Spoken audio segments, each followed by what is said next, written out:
Ich bin Moritz und ich baue hier so ein Tiny House.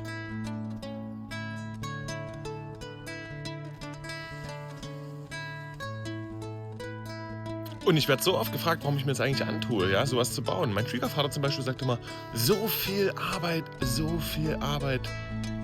Dabei liegen doch die Vorteile gegen einem anderen Hobby hier auf der Hand. Ich habe hier ein absolutes Backup. Egal was passiert, ich kann hier hin und kann hier einfach sein oder mich einfach nur entspannen. Wenn du mehr über mich und mein Tiny House wissen willst und wie ich das ohne große Vorkenntnisse baue, dann folge doch gerne meinem Kanal Irgendwas mit Bauen.